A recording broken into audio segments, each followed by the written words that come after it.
What's up, guys? Adam here. Welcome to the channel.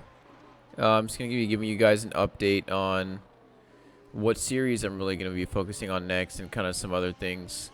I was racing a ton in the LMDh BMW car, as you can kind of see in my previous videos.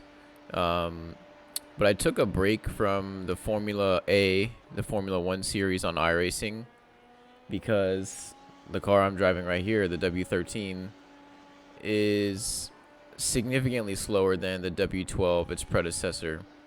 And you can see one of my pinned videos. My pinned video on this channel, on my YouTube channel, is me doing a hot lap in Barcelona, and that was a qualifying for one of the races. But I was really happy with that car. I basically set one of the fastest times in the world for qualifying that round.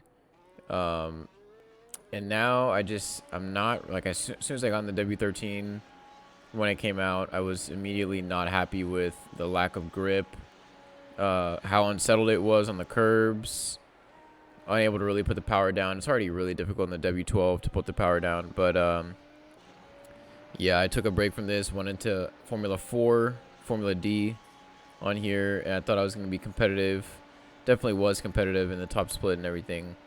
Got some wins, but it wasn't really, I wasn't really seeing the pace that I was holding in the Formula A, the Formula One series here. So I'm going to be coming back to this car. I've also kind of completely revamped my settings for my force feedback on this SimMagic Alpha wheelbase. Too much, to the point where when I was racing the LMDh car for like a week straight, because I took PTO from work, I started to lose feeling in some of my fingers in my left hand. And it's still kind of true. Like, if you imagine trying to flick a booger with your index finger and your thumb, I'm significantly weaker on my left hand and my middle finger than my right hand. But my other fingers are equal.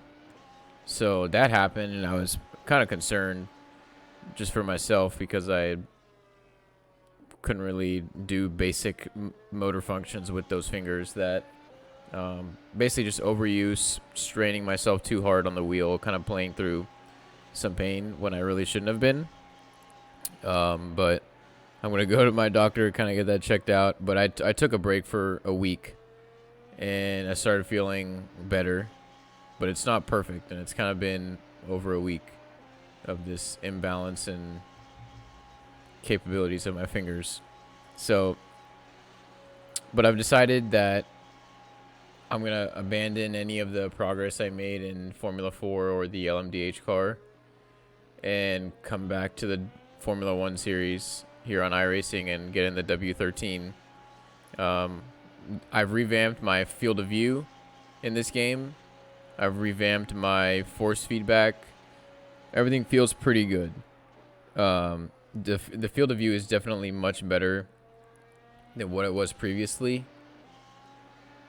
It feels a lot more realistic. It took a little bit of getting used to, but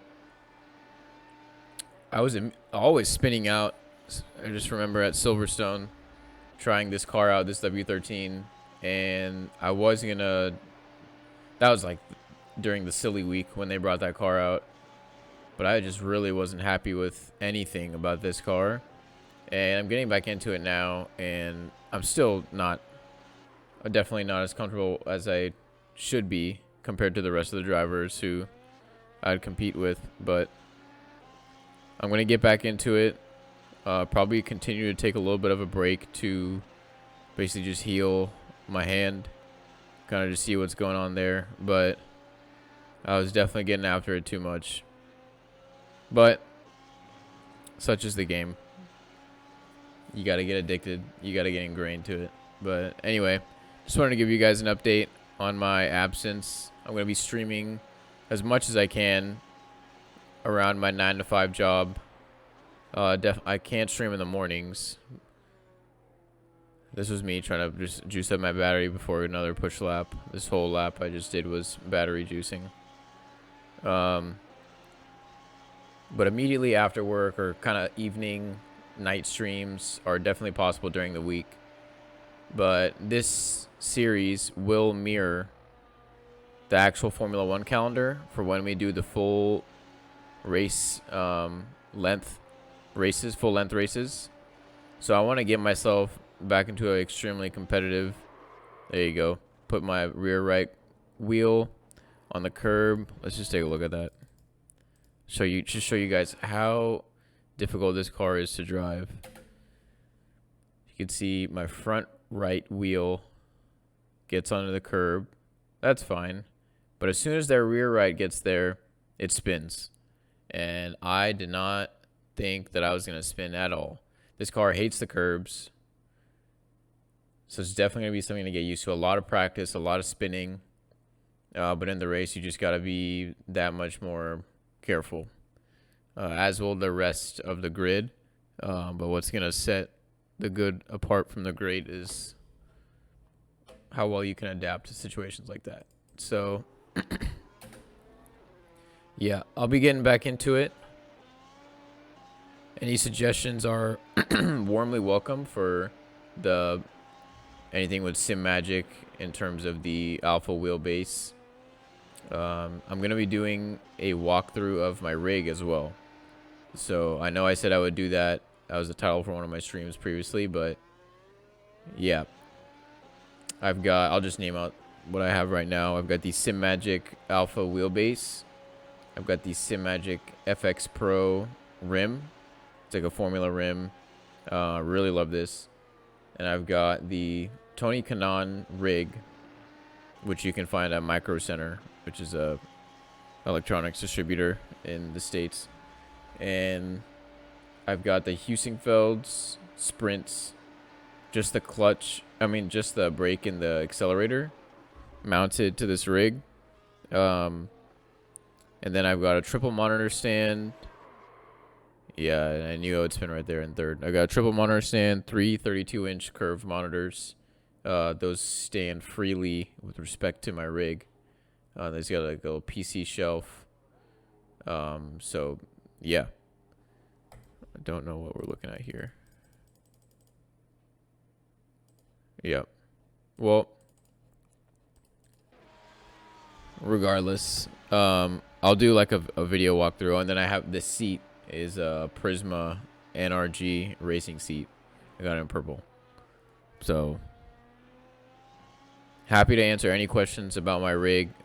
I used to run a Fanatec CSL Elite wheelbase in the CSL, like the Formula rim, whatever it was, and some very basic pedals that were $100, and they were not load cell, not like the one I have right now.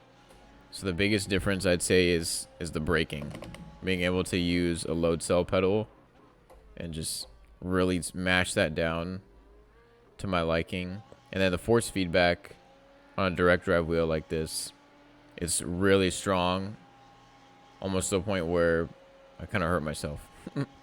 But the things I liked about the Fanatec were weirdly enough, like the vibration in the wheel. I'm not really getting that. It just feels really light in some situations here with the Sim Magic wheel, but in other scenarios, like, you can really feel the weight.